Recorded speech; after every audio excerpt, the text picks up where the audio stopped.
FAIRtax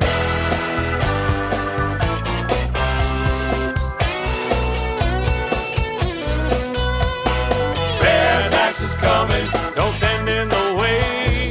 FAIRtax is coming across the USA. FAIRtax is coming, clean up this mess. We got to get rid of the IRS. Hey, hey! Hey, hey! Hello again, and welcome to FAIRtax Power Radio. I'm Bob Paxton. And I'm Ron Malero. And we are the FAIRtax Guys, and we are on a mission to get rid of the federal income tax, to exterminate the Internal Revenue Service from the face of the earth forever. I love that word. Gone. And make sure that all of that is replaced with the fair tax, a simpler, easier, much more cost-efficient, and just a better way all around to fund the government at its current level. And it's just plain fair. Absolutely. That's why they call it the fair tax. And we will be examining the fair tax in exquisite detail in the coming weeks and months, talking to some of the most renowned experts on the subject in the country as we continue this series of radio programs. But for right now, Ron, let's go back and tie up a couple of loose ends from our last conversation when we were talking about what's wrong with the way we're doing it now. Yeah. Why the IRS itself is just a horrible institution. It's abusive. It runs roughshod over the Bill of Rights. And the tax code itself is just so huge and so confusing, it's almost impossible to comply with. Absolutely. That's one of the things we're talking about. The income tax is the most error-prone, fraud-prone, invasive, intrusive, inefficient, costly way you could possibly imagine to fund the government, and it's just a bad idea, and it needs to go away. But you were talking about the complexity of the tax code, and a little illustration we didn't have time for last time that I think is really important. People need to understand this. What do the experts have to say? The experts, there was a Money magazine, and this was almost 30 years ago, and the tax code wasn't, it was bad, but not as bad as it is today. But 1987, Money magazine conducted a total of 8 tax tests. What they did was basically create this hypothetical family, the financial profile of this hypothetical family, and grab 50 tax preparers at random from across the country. And we're talking seasoned professionals here. These aren't folks that have just had a couple hours of training on the software and then been sent out as representing themselves as tax experts. These were folks who are professionals at it, whose job it is to know the tax code, to understand the tax code, to keep up with the changes in the tax code, and to be able to apply the tax code to individual situations. And Money Magazine created this hypothetical family, sent it out to 50 seasoned tax professionals, and the results of this were just astounding. Amazing. Absolutely astounding. The first year they did, 1987, of the 50 people that they sent it out to, they got 49 different answers. 2 professional tax preparers out of 50 agreed on the same figure as to what this family owed. And the 1987 version of this said the lowest tax bill that was calculated was $7,202. And the highest was $11,881. That's a 165% difference from low to high on that one. Yeah, and I like the preparation fees. They varied from $187 to $2,500. Yeah. Next year, it was even worse. The low end of the scale is $12,539. The upper end, $35,813. Again, that's a 286% differential that professional tax preparers arrived at as to what the same hypothetical family owed. 1990. Look at that one. That's incredible. Low end, $6,807. High end, $73,247. And imagine the truth is somewhere in between. You just don't know where it is. Well, I don't know how you could possibly figure out who's right. Well, that's just the thing. The tax code is so complicated, there is no way to figure out who's right. Even if you do a conscientious job, not trying to cheat, doing the actually best job you can, or your accountant the same way to figure your taxes, there's a really, really good chance that if somebody at the IRS looks at your situation, refigures your taxes, they're going to come up with a different number than you did. Yeah, they sure are. And I don't know too many times when you get a letter from the IRS that says, "Dear taxpayer, you overpaid your bill, here's a refund." It's always, "Hey bud, you shorted us, you owe us this amount of money, and we've got the right to come get it," again, without regard to your Bill of Rights, and they can just do that. No due process, no presumption of innocence. and no protection against illegal search and seizures. Absolutely. But then again, the whole idea that Money Magazine said they were trying to test the accuracy of the tax preparers, and I think what they came up with was just proof positive that the tax code is way, way, way too complicated, even for professionals to understand and deal with. And if these guys have this much difference in what a family owes, the same family owes, I mean, what do you think that you and I, just average Joe people who don't know the tax code inside and out could come up with? Yeah, myself, I just buy software and put it on my computer and hope for the best. Yeah, me too. Now, they did a follow-up in 2003. They didn't really do the same kind of, here's a hypothetical family, figure out their taxes. You've got the figures for that, the 2003 pop quiz, they called it. Yes, the 2003 pop quiz. That year, Money Magazine did something a little different. Instead of the traditional tax test, they drew up a list of 10 questions about the tax law passed by Congress in 2003. Those were the Bush tax cuts. So they gave them, again, to 50 different preparers, pulled at random from all over the country, Atlanta, Minneapolis, Philadelphia, and so on. All right. Here's the results. Number one, none of the 50 preparers aced all 10 questions, and only 34 got at least half right. Okay? Only 34 of the 50 got at least half of them right. So you've got a 32% chance of getting a preparer that knows less than half of what he needs to know. Insane. Fewer than half could cite the income levels at which the new rates kicked in. Amazing. Absolutely amazing. And if I could jump in here for just a second, I find this next bullet probably the most astounding one of the whole list. Just one out of 50 professional tax preparers whose job it is to keep current on the current tax code, just 1 out of 50 could explain how the tax law changes in 2003 affected the taxation of submunicipal bonds. Just amazing. Yeah. Only one knew that the gain on a tax-exempt bond could be taxed as ordinary income. And let's see, only 18 out of 50 could accurately define provisional income. I would be included in along with that. Just 6 knew the precise changes that were made to the alternative minimum tax. And finally, only 19 out of 50 could say why the new law takes away many tax advantages of using a trust as a tax-saving device. So bottom line is the tax code is way too complicated, even for the pros. There's no way us average Joe citizens are going to be able to deal with it successfully. The IRS has basically unlimited power to come in and say you owe us money and just take it by force. So the whole system needs to be yanked out by the roots and replaced. I've got one more example here before we go back into the mists of time. And I've got a piece here that I downloaded from the internet.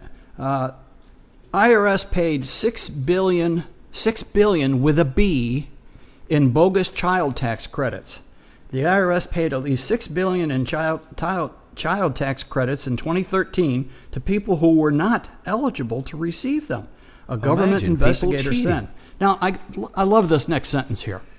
Payments went to families that mistakenly claimed the tax credit or claimed the wrong amount. Wait a minute. Claim the wrong amount. You mean they forgot how many children they have? That's an honest mistake. Our children are so active and so noisy that when it came time to fill out that, I wrote 10. And far be it from us, but imagine our amazement when we found out we only had 5. Oh. I mean, does anybody believe this? That's crazy. Of course, the bottom line again, the whole system needs to be jerked out by the roots and replaced with the fair tax. And of course, the question is now, moving along, how did we get to where we are? And Neil Bortz and John Linder, when they wrote the FAIRtax book, had a couple of early chapters on the history of the income tax, and that's not something you really want to dwell a great deal on, but it is something that if you're going to be an informed citizen about the tax code and the tax system, how it works, you really kind of need to know a little bit about how we got to where we are. Now, and it started out very simple. Our Constitution was ratified in 1789, all right? It was written and finished in 1787. It was ratified by 9 of the 13 states in 1789. And there is Article 1, Section 9, Paragraph 4, says, no capitation or other direct tax shall be laid unless in proportion to the census or enumeration herein to be directed to be taken. All right. The founding fathers wanted a tax that was just the same for everybody. That's why the part there, unless in proportion to the census or enumeration herein. They envisioned a tax, if the federal government needed a tax, that it would be, okay, New York, you have 10 million people or however many it was, and at $10 a head, it was like that. Each state would contribute so much per head. It was very simple. It was painfully simple, okay? But, of course, that's not what happened.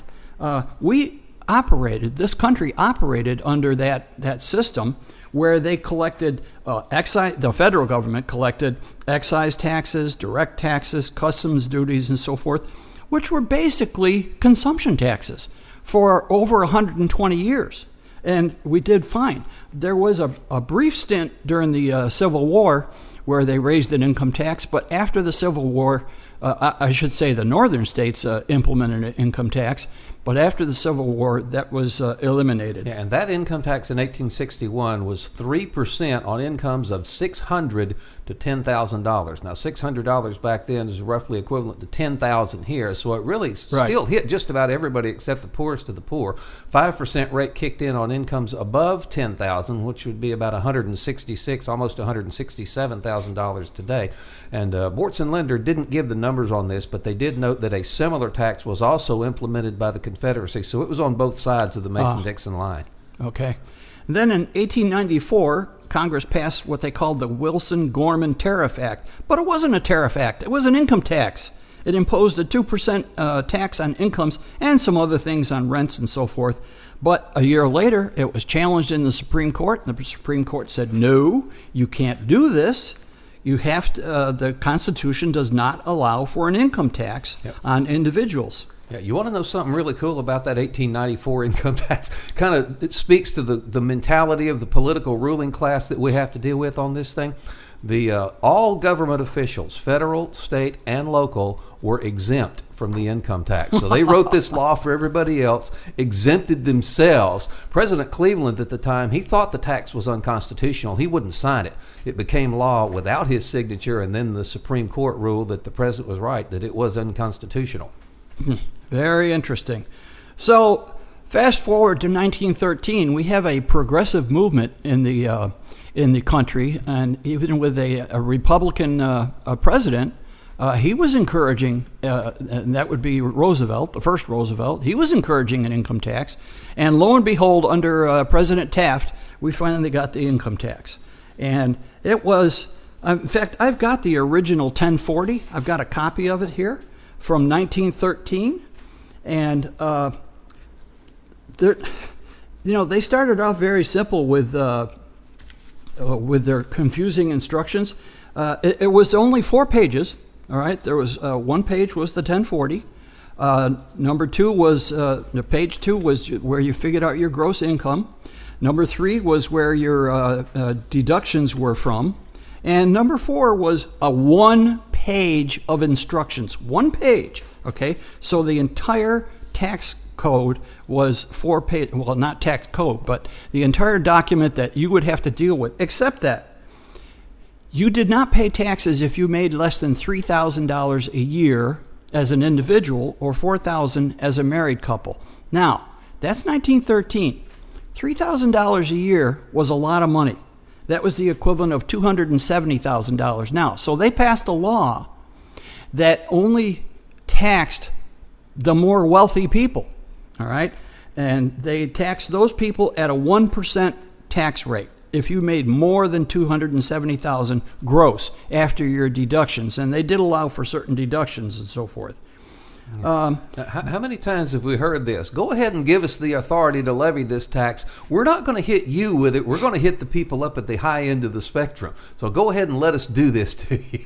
Yeah, because you got to wonder, why did the people of the United States in 1913 say, yes, Congress, we want you to tax our income and our productivity and how hard we work? And it's because they were sold a bill of goods, just like Bob said. this is going to be a small tax on the most wealthy Americans. They can afford it, and this is not going to affect you, Mr. and Mrs. America. Don't worry about it. I mean, the tax in 1913, it was 1% up to $50,000. It was 2% from $50,000 to $75,000, and so on. $20,000 at 1913 levels was the equivalent of $1,800,000 now. Okay, they went up. The tax code went up to incomes of $500,000, which would be the equivalent of $45 million income. So they really were aiming at the top brackets. By the way, the population at the time was only 97,225,000 people, less than a third of the population we have currently. And this was only a little over 100 years ago. So we started off with a tax code that was sold to the American people because it was a small tax on the most wealthy Americans, all right? And then what? Well... Yeah, Bortz and Linder real quickly noted in their book that in the beginning, only 0.5% of Americans paid the income tax when it was first implemented. Yep. And then, now, that's in 1913. And, oh, by the way, the form says, yes, we did pass this law in October. However, you're responsible for the tax all the way back to January. They made it retroactive. Thank you. Surprise. Thank you, Congress. All right. 1913. Fast forward to 1943. Congress passed the Current Tax Payment Act. In other words, it started withholding. The Current Tax Payment Act compelled employers to withhold federal income taxes from workers' paychecks and pay them directly to the government on workers' behalf. At the time of the act, Social Security payments and World War II victory tax were already being withheld. So they kind of got their foot in the door with those things, because who would be unpatriotic and say, well, no, we want our Social Security and we have to support the war. So from 1913 to where it was, okay, Mr. and Mrs. American, this is a small tax on the most wealthy Americans. It's not going to affect you. To 30 years later, you know what? The federal government is so important that we have to collect taxes from your paychecks by your employer and send it to the federal government before you get a chance to take this home and provide for your family. All right? Why is the federal government so important that it has to be paid before you can support your family? Oh, Mercy, I tell you what, I think that withholding is the single most insidious con job that the government, i.e. the political ruling class, has ever perpetrated on the American population. It really is. Because you think about it, when people had to pay their taxes in one lump sum, which they had to do to begin with, they were very conscious of how much government was costing them. Yeah. They knew when they had to write that check every time that, oh, wait a second, they had a real good incentive to keep their eye on the politicians to make sure that government did not grow too big, did not grow too expensive, because here, I'm having to write this check now every year to support you. And today, with the withholding system, I mean, you hit on this, the government, I mean, unmitigated gall, the arrogance of the government to say that I am your highest priority. You ask anybody, Republican, Democrat, liberal, conservative, anywhere on the political or ideological spectrum that works for a living, what's your most important priority? Was it feeding your family or feeding the government? They'll all tell you they'd rather feed their family. Absolutely. But the government steps in and says, all right, I'm getting mine before you get yours. I am your highest spending priority, and there's nothing you can do about it. In fact, I remember, you got something there? No, go ahead. I was going to say that I may be dating myself a little bit here, but I remember watching an episode of The Dukes of Hazzard. Do you remember that? Yeah. Remember Boss Hoggs is just the caricature, really, of the greedy, underhanded, dishonest, conniving politician that ran everything. And I remember one episode where he stood up in a town hall meeting and proudly announced as the good news to all of the citizens of Hazzard County that they will no longer have to worry about being delinquent on their county taxes, because they're going to be withheld from your paycheck each and every pay. And I thought of that and I said, even back then, before the fair tax was even thought of back then, I was thinking, it takes that kind of greedy, devious, dishonest mind to come up with an idea like that. So the federal government has been doing what Boss Hogg thinks is a good idea. Yeah. Since 71 years ago that came. It's a system that nobody, it's the only system we've ever known. Yep. We've all grown up with it. And probably people most just have it in their listening. head that that's just the way it is, that's the way it's going to be. And it's not, folks. We can and we are going to change this. Yeah, and there is, and remember, all this complaining is because there is a better way out. Now, also take a look at the tax rates. Now, in 1913, the maximum tax rate, if you earn $500,000 a year, which is the equivalent of $45 million, the maximum tax rate was 6%. 6%. That was it. All right. Somewhere in World War II, the maximum tax rate on people got over 90%. Now, whatever you think of wealthy people who make more than $1 million, they do earn it. Whatever, if they're an actor and they're paid handsomely for their work, fine, they do it. The government comes in and takes over 90%. That wasn't too well received, and it's all because the income tax can be abused. The Founding Fathers knew the income tax was a bad idea. That's why it was not allowed in the original Constitution. That's why the 16th Amendment was a very bad idea. Oh, terrible. Yeah, it was ratified on February 12th, 1913, which I think should go down as a day of infamy right inside December 7th, 1941, and September 11th, 2001. I mean, that's one of the darkest days in American history. But withholding is just insidious in its nature in that it robs people of the ability to know, A, how much tax they're paying. Yeah. You know, what the government is costing them. And it really gets people that they don't even know how much money they're making. I mean, you try this. Ask some friends or family, how much do you make? And the ones that don't tell you none of your doggone business, will probably tell you something along, well, I take home this much. Right. They talk about take home. Yeah, how much? So people are now conditioned because of withholding to think of their take home pay as what they earn, when what they actually earned is a heck of a lot more. Or you ask those same people, how much income tax did you pay last year? You'll get one of three answers, none of your business. You'll get the amount of the check they had to write on April 15th. Yep. Or the worst answer of all, I didn't have to pay anything. I'm getting money back. Yeah, I got money back at the end of the year. And they've had their taxes taken out of their paycheck right under their nose. They've paid thousands of dollars in taxes, and they don't even realize it. And people talk about regressive taxes and so forth. The payroll tax is really the most regressive tax we have in the income tax. What has happened with all this? I mean, we've talked at length about not only the withholding tax, but the tax itself, the compliance costs and so forth. The IRS official position on the code, the tax code, as stated on the first page of a web-based document, says, finally, the Internal Revenue Code is complex, and its sections must be read in context of the entire code and the court decisions that interpret it. So in other words, all 74,000 pages. Yeah, if you want to understand any one little piece of it, you've got to understand the whole thing. Have you ever read a 74,000 page book written by masters of gobbledygook? Oh, and again, just for reference, that's 5 times the length of the Bible. Yeah. Most people have a general idea of how long it would take to read the Bible through from Genesis to Revelation. And you do it 5 times, and that's the tax code. Here's another little tidbit that was sent along by one of our FAIRtax leaders. Okay, who's the winner here? Lincoln's Gettysburg Address, which defines the character of America, 272 words. Declaration of Independence, 1,500 words. U.S. Constitution with all amendments, 7,200 words. The Fair Tax Bill, H.R. 25, 22,800 words, only 131 pages. All right. The Bible, 773,000 words. And the winner is, ding, ding, ding, the IRS tax code and plus regulations, over 10 million words and over 74,000 pages.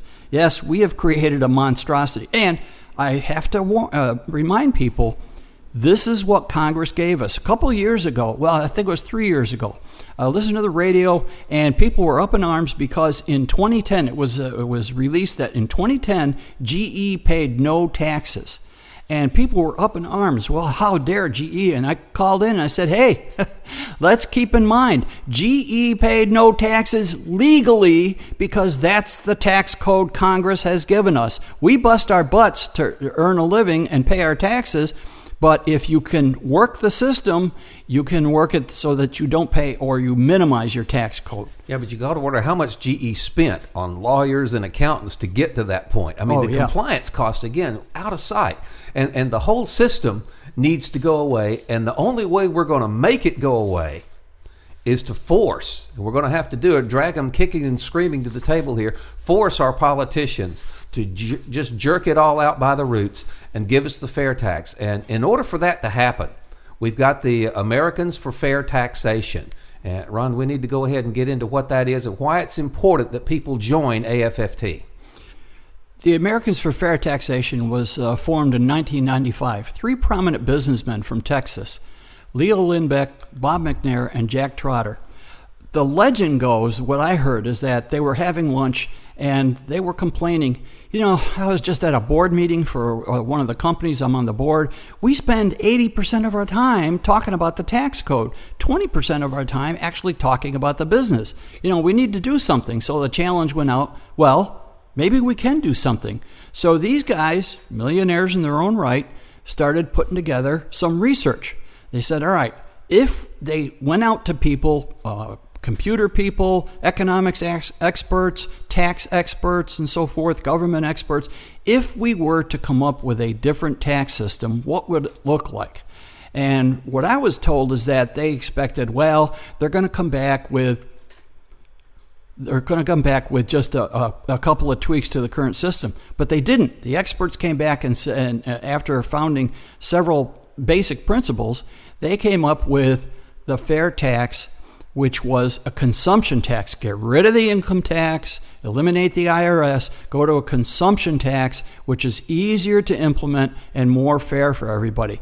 And it's grown from there. The Americans with Fair Taxation have hundreds of thousands of members, and we push every day. Right now, we're opening up a office in Washington, a lobbying office. Some of the leaders were up there just recently. And we need to be able to tell people, we need to be able to tell Congress people, look, I represent the Americans of Fair Taxation and we have 1 million members. Well, the thing is, we don't have 1 million members right now and we need to. So I am encouraging you to go to fairtax.org. All right, this group has been around since 95. The legislation was first submitted to Congress in 99. We need your help. We need you to go to fairtax.org, become a member for as little as $5, all right? And if you want to have several members in your family, have them all become a member at $5 because we need the numbers, all right? Fairtax.org, up in the upper left-hand corner, there's a Become a Member. Click that. And for $5, you can support a very worthy cause because we are going to make this working. We've made progress every year. We've made a lot more progress in the last couple of years. So fairtax.org, become a member for as little as $5. Yeah, we need to show the politicians that this is something that the electorate wants, or we're never going to get it. Yeah. Okay, well, thank you for listening to FairTax Power Radio. If you'd like to comment or send us a question, the email address is thefairtaxguys@gmail.com, thefairtaxguys@gmail.com. Send in your comments, questions. We'd love to hear from you. If you'd like an audio recording of this program, we don't have any printed transcripts, but if you'd like an audio recording of this program, send your request to that same address, thefairtaxguys@gmail.com. This is program number 2. What we'll do is send you a link back to where you can download this program and put it on your iPad or iPod and take it and share it with your family or friends, what have you. We certainly encourage you to do that. Again, we encourage you to join AFFT. And until next time on FairTax Power Radio, this is Bob Paxton and Ron Malero telling you that the fair tax, once you understand it, you will demand it. Amen. Fair tax is coming. Don't stand in the